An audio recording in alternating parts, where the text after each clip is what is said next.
George Muller, o apóstolo da fé, 1805 a 1898. Pela fé, Abel, pela fé, Noé, pela fé, Abraão. Assim é que o Espírito Santo conta as incríveis proezas que Deus fez por intermédio dos homens que ousavam confiar unicamente nele. Foi no século XIX que Deus acrescentou a seguinte a essa lista. Pela fé, George Muller levantou orfanatos, alimentou milhares de órfãos, pregou a milhares de ouvintes em redor do globo e ganhou multidões de almas para Cristo. George Muller nasceu em 1805 de pais que não conheciam a Deus. Com a idade de 10 anos, foi enviado a uma universidade a fim de preparar-se para pregar o Evangelho. Não, porém, com o alvo de servir a Deus, mas para ter uma vida cômoda. Gastou esses primeiros anos de estudo nos mais desenfreados vícios, chegando certa vez a ser preso por 24 dias. Jorge, uma vez soltos, esforçava-se nos estudos, levantando-se às 4 horas da manhã e estudando o dia inteiro até quase 10 da noite. Tudo isso, porém, ele fazia para alcançar uma vida descansada de pregador. Aos 20 anos de idade, contudo, houve uma completa transformação na vida desse moço. Assistiu a um culto onde os crentes de joelho pediam que Deus fizesse cair sua bênção sobre a reunião. Nunca se esqueceu desse culto, pois viu pela primeira vez crentes orando ajoelhados.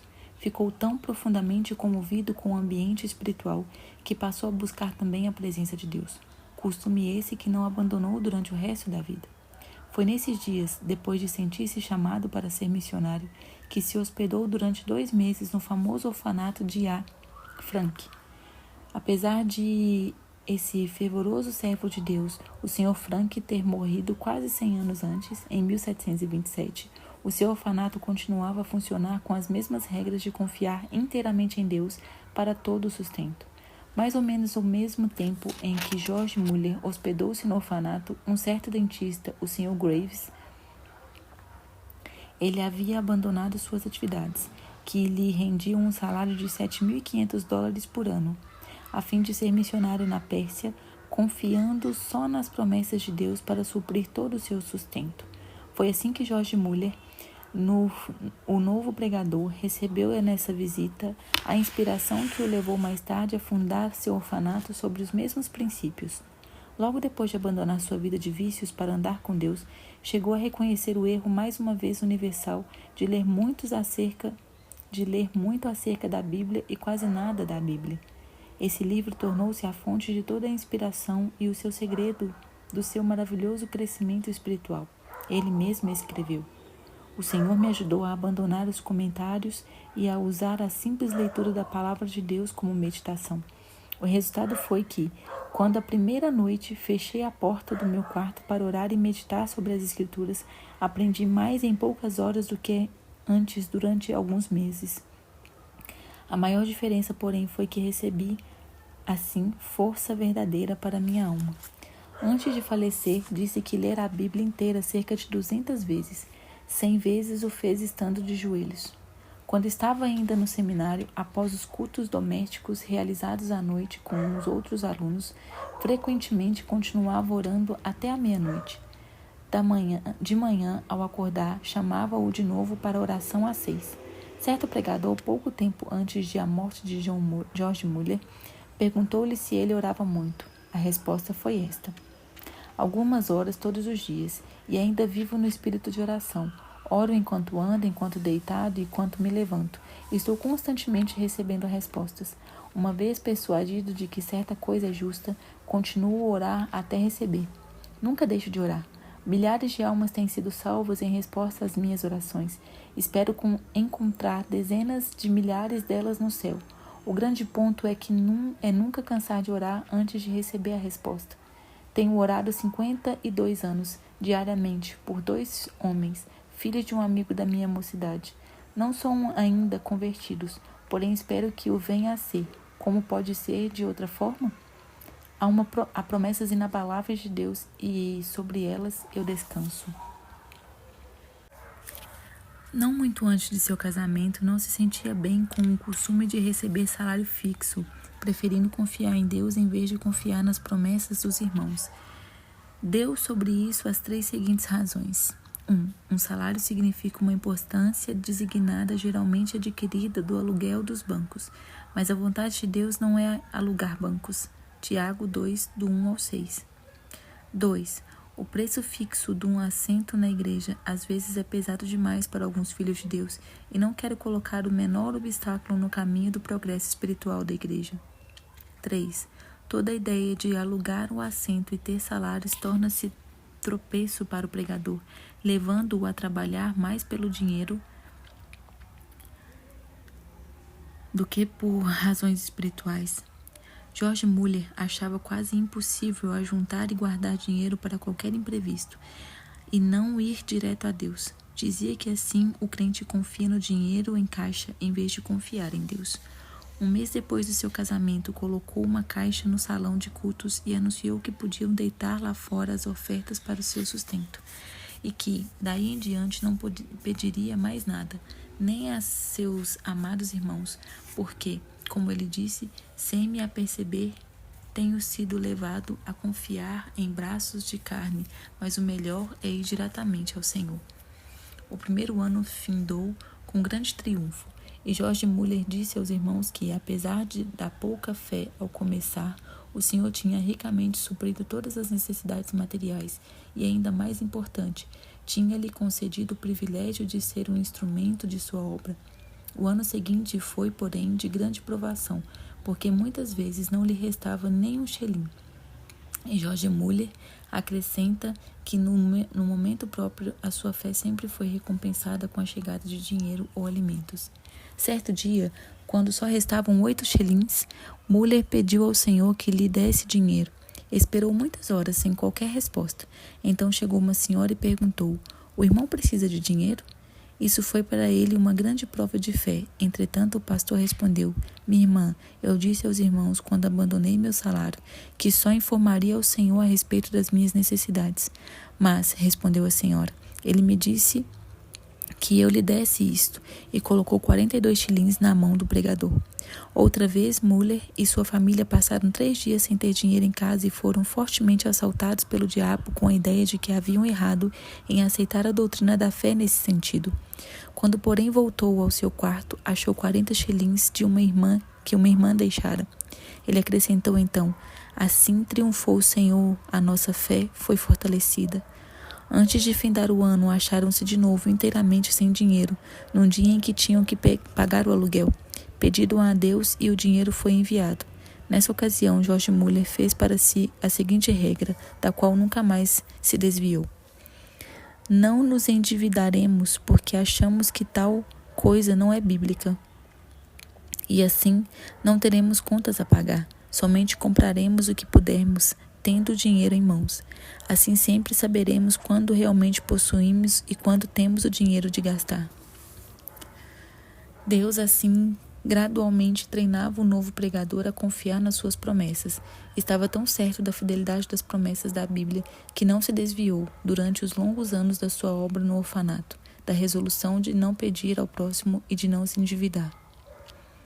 Um outro segredo que o levou a alcançar tão grande bênção de confiar em Deus foi a sua resolução de usar o dinheiro que recebia somente para o fim a que fora destinado. Essa regra ele nunca infringiu, nem para tomar emprestado, apesar de se ter achado milhares de vezes face a face com as maiores necessidades. Nesses dias, quando começou a provar as promessas de Deus, ficou comovido pelo estado dos órfãos e pobres crianças que encontrara nas ruas. Reuniu algumas dessas crianças para comer consigo às 8 horas da manhã e, a seguir, durante 1h30, ensinava-lhes as Escrituras. A obra aumentou rapidamente. Quanto mais crescia o número para comer, tanto mais recebia para alimentá-las, até se achar cuidando de 30 a 40 menores. Ao mesmo tempo, George Muller fundou a Junta para o Conhecimento das Escrituras na nação e no estrangeiro. Os alvos eram: 1. Auxiliar as escolas bíblicas e as escolas dominicais. 2. Espalhar as Escrituras. 3. Aumentar a obra missionária. Tudo foi feito com a mesma resolução de não se endividar, mas sempre pedir a Deus, em secreto, todo o necessário. Certa noite, quando lia a Bíblia, ficou profundamente impressionado com as palavras: "Abre bem a tua boca e encherei." Salmos 81:10. Foi levado a aplicar essas palavras ao orfanato, sendo-lhe dada a fé de pedir 1.000 libras ao Senhor.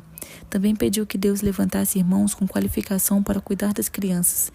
Desde aquele momento, este texto bíblico serviu-lhe como lema, e a promessa se tornou em poder que determinou todo o curso de sua vida. Deus não demorou muito a dar a sua aprovação de alugar uma casa para os órfãos.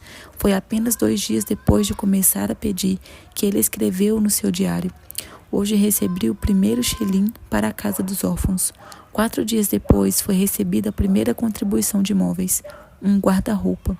Além disso, uma irmã ofertou seu serviço para cuidar dos órfãos. Naquele dia, George Muller escreveu que estava alegre no Senhor e confiante em que ele ia completar tudo. No dia seguinte, George Muller recebeu uma carta com essas palavras: oferecemo-nos para o serviço de orfanato, se o irmão achar que temos as qualificações. Oferecemos também todos os móveis e etc. que o Senhor nos tem dado. Faremos tudo isso sem qualquer salário, crendo que, se for a vontade do Senhor usar-nos, Ele suprirá todas as nossas necessidades. Desde aquele dia, nunca faltaram no orfanato auxiliares alegres e devotados, apesar de a obra aumentar mais depressa do que George Muller esperava. 3 meses depois, finalmente conseguiu alugar uma grande casa e anunciou a data da inauguração do orfanato para o sexo feminino. No dia da inauguração, porém, ficou desapontado. Nenhuma órfã foi recebida. Somente depois de chegar à casa é que se lembrou de que não as tinha pedido. Naquela noite humilhou-se, rogando a Deus o que o anelava. Ganhou a vitória de novo, pois veio uma órfã no dia seguinte. 42 pediram entrada antes de findar o mês, sendo que já havia 26 no orfanato. Durante o ano, houve grandes e repetidas provas de fé. Aparece, por exemplo, no seu diário: sentindo grande necessidade ontem de manhã, fui dirigido a pedir com insistência a Deus e, em resposta à tarde, o irmão deu-me 10 libras. Muitos anos antes de sua morte, afirmou que, até aquela data, tinha recebido da mesma forma 5.000 vezes as respostas, sempre no mesmo dia em que fazia um pedido. Era seu costume e recomendava também aos irmãos manter um livro onde, numa página, assentava seu pedido com a data em que fora feito e, no lado oposto, a data em que recebera a resposta. Dessa maneira, foi levado a desejar respostas concretas aos seus pedidos, sem que houvesse dúvida acerca dessas respostas. Com o aumento do orfanato e do serviço de pastorear os 400 membros da sua igreja, George Muller achou-se demasiadamente ocupado para orar. Foi nesse tempo que chegou a reconhecer que os crentes podiam fazer mais em 4 horas depois de uma em oração, do que em 5 sem oração. Essa regra ele a observou fielmente durante 60 anos. Quando alugou a segunda casa para os órfãos do sexo masculino, disse: ao orar, estava lembrado de que pedia a Deus o que parecia impossível receber dos irmãos, mas que não era demasiado para o Senhor conceder. Ele orava com 90 pessoas sentadas às mesas. Senhor, olha para as necessidades do teu servo. Essa foi uma oração a que Deus abundantemente respondeu. Antes de morrer, testificou que, pela fé, alimentava 2.000 órfãos, sendo que nenhuma refeição se fez com atraso de mais de 30 minutos. Muitas pessoas perguntavam a George Muller como ele conseguia saber a vontade de Deus, pois não fazia nada sem primeiro ter a certeza de que era da vontade do Senhor. Ele respondia: procuro manter o coração em tal estado que ele não tenha qualquer vontade própria no caso. De 10 problemas, já temos a solução de 9 quando conseguimos ter um coração entregue para fazer a vontade do Senhor, seja qual for. Quando chegamos verdadeiramente a tal ponto, estamos quase sempre perto de saber qual é a sua vontade. Tenha o coração entregue para fazer a vontade do Senhor. Não deixe o resultado ao mero sentimento ou a uma simples impressão. Se o faço, fico sujeito a grandes enganos. Procuro a vontade do Espírito de Deus por meio da sua palavra. É essencial que o Espírito e a palavra acompanhem um ao outro. Se eu olhar para o Espírito sem a palavra, fico sujeito também a grandes ilusões. Depois, considero as circunstâncias providenciais. Essas, ao lado da palavra de Deus e do seu Espírito, indicam claramente a sua vontade. Peço a Deus em oração que me revele a sua própria vontade. Assim, depois de orar a Deus, estudar a palavra e refletir, chego à melhor resolução deliberada que posso com a minha capacidade e conhecimento. Se eu continuar a sentir paz, no caso, depois de 2 ou 3 petições mais, sigo conforme essa direção. Nos casos mínimos e das transações de maior responsabilidade, sempre acho esse método eficiente. George Muller, 3 anos antes de sua morte, escreveu: "Não me lembro em toda a minha vida de crente, num período de 69 anos, de que eu jamais buscasse sinceridade e com paciência saber a vontade de Deus pelo ensinamento do Espírito Santo por meio da palavra de Deus e que não fosse guiado certo.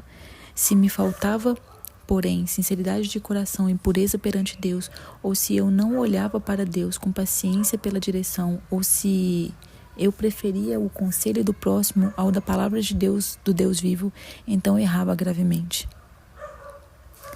Sua confiança no pai dos órfãos era tal que nem uma só vez recusou-se a aceitar criança no orfanato. Quando lhe perguntavam por que assumir o encargo do orfanato, respondia que não fora apenas para alimentar os órfãos material e espiritualmente, mas o primeiro objetivo básico do orfanato era, afirmava, e é ainda, que Deus seja magnificado pelo fato de que os órfãos sob os meus cuidados foram e estão sendo supridos de todo o necessário, somente por oração e fé, sem que eu nem meus companheiros de trabalho precisássemos pedir ao próximo. Por isso mesmo se pode ver que Deus continua fiel e ainda responde às nossas orações. Em resposta a muitos que queriam saber como o crente pode adquirir tão grande fé, deu as seguintes regras. 1. Lendo a Bíblia e meditando sobre o texto lido, chega-se a conhecer a Deus por meio da oração. 2. Procurar manter um coração íntegro e uma boa consciência. 3. Se desejamos que a nossa fé cresça, não devemos evitar aquilo que a prove e por meio do qual ela seja fortalecida. Ainda mais um ponto: para a nossa fé se fortaleça, é necessário que deixemos Deus agir por nós ao chegar a hora da provação, e não procurar a nossa própria libertação. Se o crente desejar grande fé, deve dar tempo para Deus trabalhar. Os 5 prédios construídos de pedras lavradas e situados em Ashley Hill, Bristol, Inglaterra, com 1.700 janelas e lugar para acomodar mais de 2.000 pessoas, são testemunhas atuais dessa grande fé sobre a qual ele escreveu. Cada uma dessas dádivas devemos nos lembrar. George Muller lutou com Deus em oração para obter. Orou com o alvo certo e com perseverança, e Deus lhe respondeu. São de George Muller essas palavras. Muitas repetidas vezes tenho me encontrado em posição muito difícil, não só com 2.000 pessoas comendo diariamente às mesas, mas também com a obrigação de atender a todas as demais despesas, estando nossa caixa com os fundos esgotados. Havia ainda 189 missionários para sustentar, cerca de 100 colégios com mais ou menos 9.000 alunos, além de 4 milhões de tratados para distribuir, tudo sob nossa responsabilidade, sem que houvesse dinheiro em caixa para as despesas. Certa vez, o Dr. A.T. Pierson foi hóspede de George Muller no seu orfanato. Uma noite, depois de todos se deitarem, George Muller o chamou para orar, dizendo que não havia coisa alguma em casa para comer. O Dr. Pierson quis lembrar-lhe que o comércio estava fechado, mas George Muller bem sabia disso. Depois da oração, deitaram-se, dormiram e ao amanhecer a alimentação já estava suprida e em abundância para 2.000 crianças. Nem o Dr. Pierson nem George Muller chegaram a saber como a alimentação foi suprida. A história foi contada naquela manhã ao Sr. Simão Short, sobre a promessa de guardá-la em segredo até o dia da morte do benfeitor. O Senhor despertara essa pessoa do sono à noite e mandara que levasse alimento suficiente para suprir o orfanato durante 1 mês. E isso sem a pessoa saber coisa alguma da oração de George Muller e do Dr. Pierson. Com a idade de 69 anos, George Muller iniciou suas viagens, nas quais pregou centenas de vezes em 42 nações e mais de 3 milhões de pessoas. Recebeu em resposta às suas orações tudo de Deus para pagar as suas despesas. Mais tarde ele escreveu: Digo com razão, creio que eu não fui dirigido a nenhum lugar onde não houvesse prova evidente de que o Senhor me mandara para lá. Ele não fez essas viagens com o plano de solicitar dinheiro para a junta. Não recebeu o suficiente nem para as despesas de 12 horas da junta. Segundo suas palavras, o alvo era que eu pudesse, por minha experiência e conhecimento das coisas divinas, comunicar uma bênção aos crentes e que eu pudesse pregar o evangelho aos que não conheciam ao Senhor. Assim escreveu ele sobre um problema espiritual particular.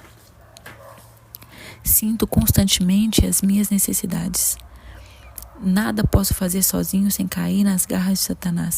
O orgulho, a incredulidade ou os outros pecados me levariam à ruína. Sozinho não permaneço firme um momento. Que nenhum leitor pense que, devido à minha dedicação, eu não me possa inchar ou me orgulhar ou que eu não possa descrer de Deus. O estimado evangelista Carlos Ingles contou a respeito de George Muller. Quando vim pela primeira vez à América, faz 31 anos, o comandante do navio era devoto tal que jamais conheci. Quando nos aproximamos da Terra Nova, ele me disse: Senhor Ingles, a última vez que passei aqui, há 5 semanas, aconteceu uma coisa tão extraordinária que foi a causa de uma transformação de toda a minha vida de crente. Até aquele tempo, eu era um crente comum. Havia a bordo um homem de Deus, o Sr. George Muller, de Bristol. Eu tinha passado 22 horas sem me afastar da ponte do comando, nem por um momento. Quando fui assustado por alguém que me tomou no ombro, era o Sr. George Muller. Houve então entre nós o seguinte diálogo. Comandante, disse o Sr. George Muller, vim dizer-lhe que tenho de estar em Quebec no sábado à tarde. Era quinta-feira. Impossível, respondi. Pois bem, se seu navio não pode levar-me, Deus achará outro meio de transporte. Durante 57 anos, nunca deixei de estar num lugar à hora em que me achava comprometido. Teria muito prazer em ajudá-lo, mas o que posso fazer? Não há meios. Vamos aqui dentro para orar, sugeriu Muller.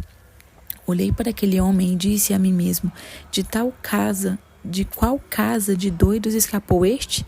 Nunca eu ouvira falar desse modo. Senhor Muller, veja como é espessa essa neblina.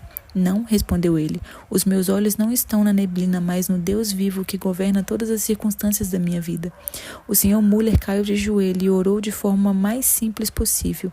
Eu pensei, é uma oração como a de uma criança de 8 ou 9 anos. Foi mais ou menos assim que ele orou.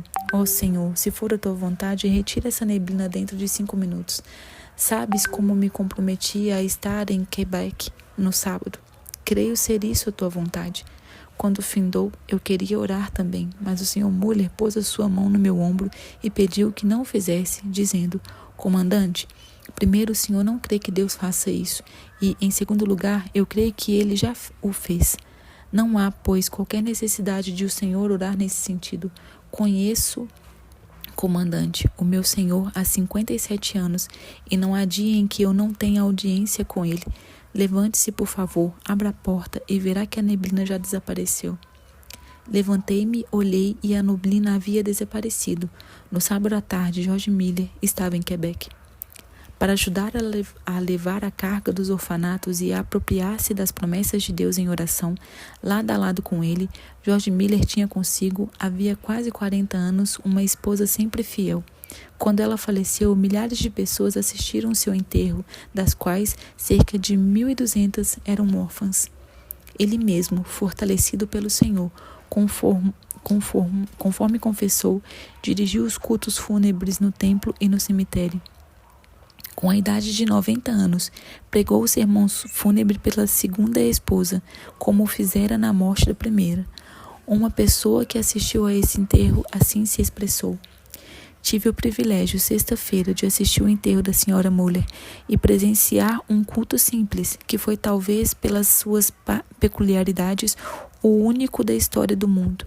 Um vulnerável patriarca preside o culto do início ao fim, com a idade de 90 anos. Permanece ainda cheio daquela grande fé que o tem habilitado a alcançar tanto e que o tem sustentado em emergências, problemas e trabalhos de uma longa vida. No ano de 1898, com a idade de 93 anos, Na última noite antes de partir para estar com Cristo, sem mostrar sinal de enfraquecimento das forças físicas, deitou-se como de costume. Na manhã do dia seguinte, foi chamado, na expressão usada por seu amigo pessoal, o querido ancião Müller desapareceu do nosso meio para o lar, quando o mestre abriu a porta e o chamou ternamente, dizendo: "Vem." Os jornais publicaram, meio século depois de sua morte, a seguinte notícia: o orfanato de George Müller em Bristol permanece como uma das maravilhas do mundo, desde a sua fundação em 1836. A cifra que Deus tem concedido unicamente em resposta às orações sobe a mais de 20 milhões de dólares e o número de órfãos ascende a 19.935. Apesar de os vidros de cerca de 400 janelas terem sido partidos recentemente por bombardeio durante a Segunda Guerra Mundial, nenhuma criança e nenhum auxiliar foi ferido.